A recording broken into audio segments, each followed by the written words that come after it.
Friends, आज हम चल रहे हैं विसापुर किले की ट्रैक पर। लोनावाला से लगभग 15 से 20 किलोमीटर की दूरी पर यह किला है और काफ़ी बड़ा और देखने लायक किला है। लगभग 350 एकड़ में फैला हुआ यह बहुत ही बड़ा किला है। तो चलिए इस किले की ट्रैक शुरू करते हैं। यहाँ पर कुछ मकान वगैरह बने हुए हैं, स्थानीय लोगों की बस्ती है, एक दो होटल भी बनी हुई है। यहाँ पर हम अपनी गाड़ियाँ लगाकर यहाँ से अपनी ट्रैक शुरू कर सकते हैं। तो चलिए किले की तरफ आगे बढ़ते हैं। यहाँ पर विसापुर किले की तरफ जाने का बोर्ड लगाया हुआ है और यही पगडंडी अब ऊपर किले तक जाएगी।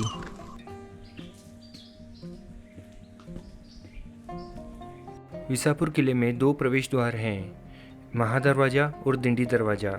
आज हम लोहगढ़ साइड से दिंडी दरवाजे से किले में प्रवेश करेंगे। ये रास्ता पूरा पथरीला है और जैसे जैसे ऊपर चढ़ेंगे ये पत्थरों की साइज और बढ़ती जाएगी और रास्ता और भी ज़्यादा मुश्किल भरा होता जाएगा। रास्ते में पहाड़ के बीच में ही चट्टानों को काट कर एक पानी का हौद बनाया हुआ है। यह हौद पूरी तरह से चट्टानों से ढका हुआ है, इस वजह से इसमें 12 ही महीने पानी टिका हुआ रहता है।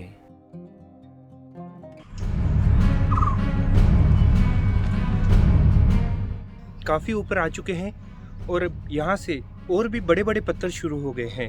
कई सारे पत्थर तो किले की दीवार के टूट कर नीचे गिरे हुए हैं। बारिश के सीज़न में ये एक बहुत ही बड़ा झरना बन जाता है। बारिश में हम इस रास्ते से नहीं जा सकते।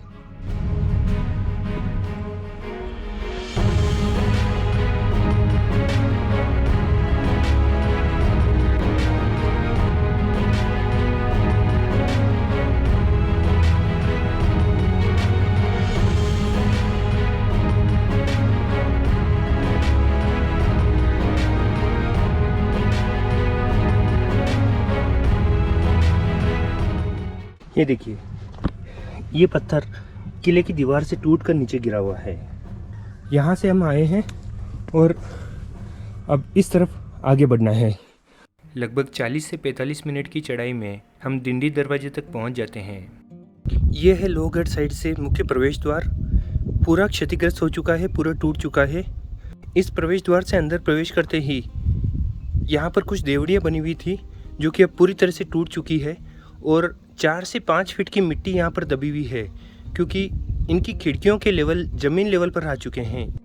आगे बढ़ने पर पहाड़ के अंदर ही चट्टानों को काट कर कुछ वास्तु और भवन बनाए हुए हैं।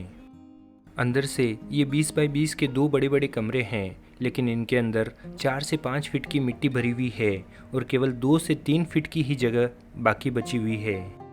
विसापुर किला हाइट में लोहगढ़ से भी ज़्यादा है और आकार में भी लोहगढ़ से लगभग दुगना तिगना है।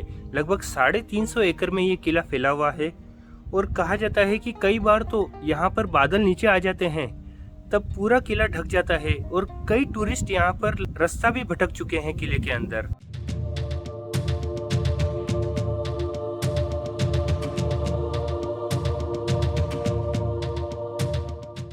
प्रवेश द्वार की देवड़ियों के पास ही महादेव मंदिर की तरफ जाने का निशान लगाया हुआ है और यहाँ से एक बड़ी सी पगडंडी सीधा मंदिर की तरफ ही जाती है।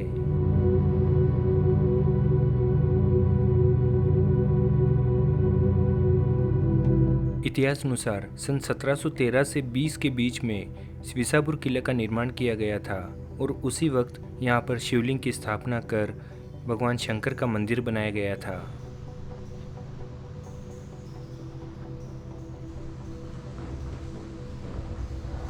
मंदिर के पीछे ही एक बावड़ी बनाई हुई है जिसमें 12 ही महीने पानी बना हुआ रहता है।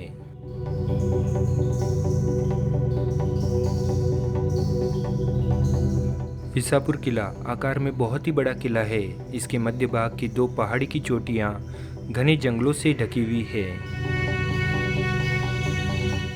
महादेव मंदिर के बिल्कुल ही पास में एक बड़ा सा प्राकृतिक तालाब है जिसमें लगभग 8 से 10 महीनों तक पानी टिका हुआ रहता है। जैसे ही हम किले में पूर्वी दिशा की तरफ आगे बढ़ते हैं, चट्टानों को काट कर यहाँ कई सारे बड़े बड़े पानी के हौद और टंकियाँ बनाई हुई है। इन पानी के हौद और टंकियों में लगभग 12 ही महीने पानी टिका हुआ रहता है। यह इस किले का सबसे गहरा हौद है। लगभग 25 फीट से भी ज़्यादा इस हौद की गहराई है। किले की पूरब की साइड में ये एक बड़ा सा बुरुज है। चलिए इस बुरुज पर चलते हैं और यहाँ से जो नज़ारा दिखाई देता है वो ज़बरदस्त है। तो चलिए ऊपर चढ़ते हैं।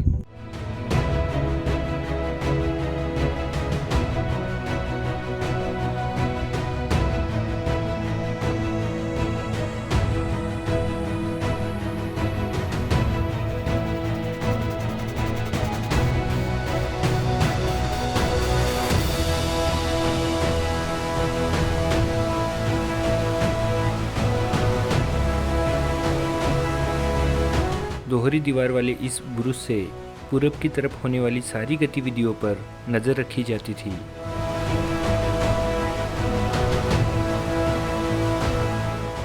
यहाँ पर हम देख सकते हैं किले की दीवार 6 से 7 फीट की चौड़ाई पर है और कई कई जगहों पर ये दीवार 10 से 12 फीट तक चौड़ी है। ये भी एक बड़ा सा पानी का हौद है। विसापुर किले पर लगभग 30 से 40 बड़े बड़े पानी के हौद बने हुए हैं, क्योंकि ये किला भी बहुत ही बड़ा है। किले का विस्तार लगभग 350 एकड़ में है। इस वजह से यहाँ पर बड़ी मात्रा में पानी और अनाज का भंडारण किया जाता था। पूरब की साइड में किले पर ये एक और बड़ा सा पानी का तालाब है। अभी अप्रैल मई के महीने में भी ये पूरा पानी से भरा हुआ है, यानी 12 ही महीने इस तालाब में पानी टिका हुआ रहता है। 1-2 महीने में जैसे ही बारिश शुरू होगी ये पूरी तरह से लबालब भर जाएगा। इस तरह से 2 बड़े पानी के तालाब हैं और लगभग 30 से 40 पानी के हौद बने हुए हैं इस किले पर।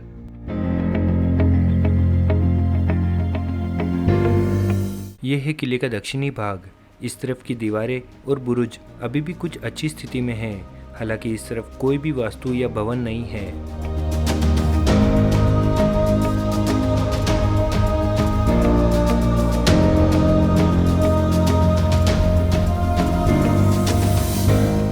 यहाँ से आगे अब हम किले के उत्तरी भाग में चलते हैं।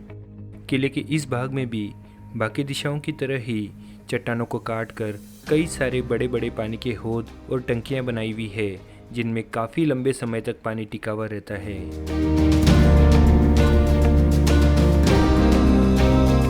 अभी हम किले के उत्तरी बुरुज पर हैं और यहाँ पर भी एक बड़ी सी तोप रखी हुई है। ये महादरवाजे की तोप से भी ज़्यादा बड़ी है और ये बुरुज के ऊपर ही रखी हुई है ताकि इस तरफ से आने वाले दुश्मन का सामना किया जा सके।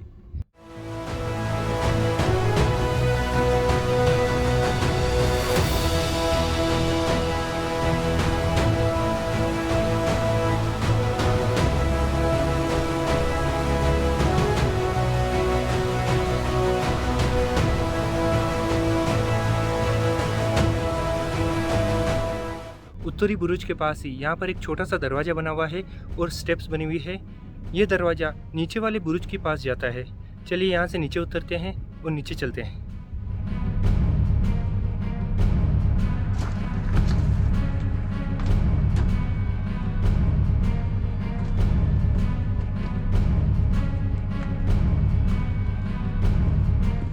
अभी देखिए इस चोर दरवाजे से हम नीचे आए हैं और यहाँ पर ये सीढ़ियाँ और नीचे जा रही है।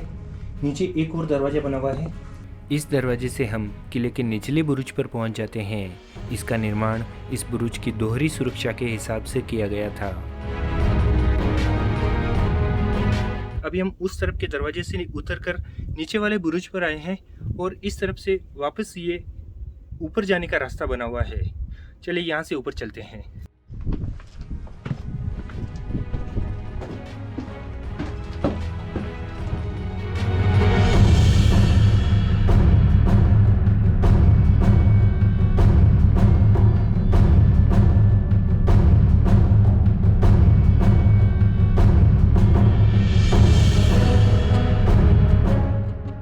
किले पर हर दिशा में बारिश का पानी इकट्ठा करने के लिए चट्टानों को काटकर बड़े बड़े हौद और पानी की टंकियां बनाई गई है।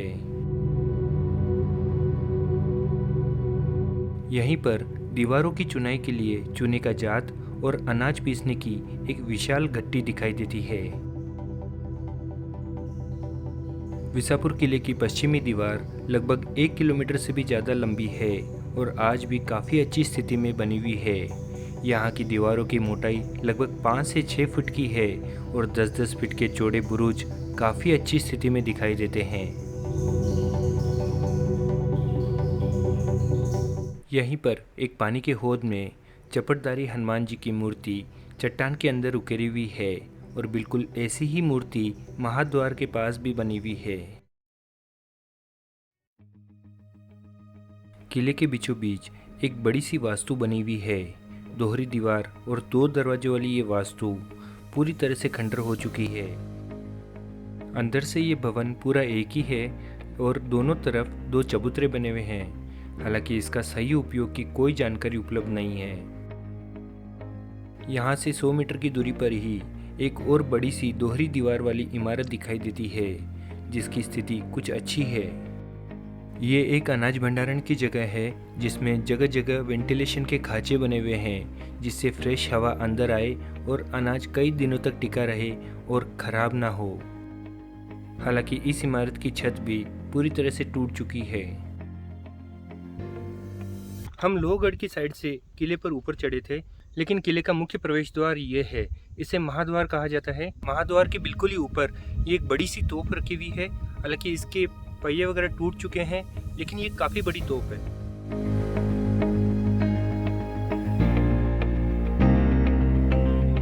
और यहीं पर महाद्वार की तरफ जाने की सीढ़ियां बनी हुई है। इन्हीं सीढ़ियों से अब हम महाद्वार की तरफ चलते हैं। महादरवाजे के पास ही 4 से 5 फुट ऊंची एक और चपटधारी हनुमान जी की मूर्ति बनी हुई है। डिंडी दरवाजे की तरह ही ये दरवाजा भी पूरी तरह से क्षतिग्रस्त हो चुका है और यहाँ पर भी चट्टान के अंदर कुछ कमरे बनाए हुए हैं। पूरे विसापुर किले पर हमें ये 2 ही कमरे दिखाई दिए हैं, जो कि काफ़ी अच्छी स्थिति में हैं, क्योंकि ये चट्टान के अंदर बने हुए हैं और इनकी छत काफ़ी ज़्यादा सुरक्षित है। अभी इन कमरों के अंदर हम खड़े हैं। ये बहुत ही बड़े कमरे हैं, लगभग 25 बाई 25 के ये कमरे बने हुए हैं और इसकी हाइट भी लगभग 20 फीट से ज़्यादा है। इसके अंदर हमारी आवाज़ गूंज रही है और यहीं से आगे ये स्टेप्स ऊपर किले पर जाते हैं। तो चलिए इन स्टेप से और वापस किले पर चलते हैं। बारिश के सीजन में इन स्टेप्स से जबरदस्त पानी के नीचे गिरता है और इंस्टाग्राम या टिकटॉक पर कई सारे वीडियोस हमने देखे होंगे।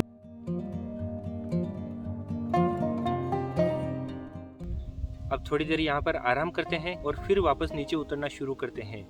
सुबह 10 बजे के बाद यहाँ पर छाछ, नींबू शरबत और कुछ खाने पीने की चीज़ें भी मिल सकती है किले पर।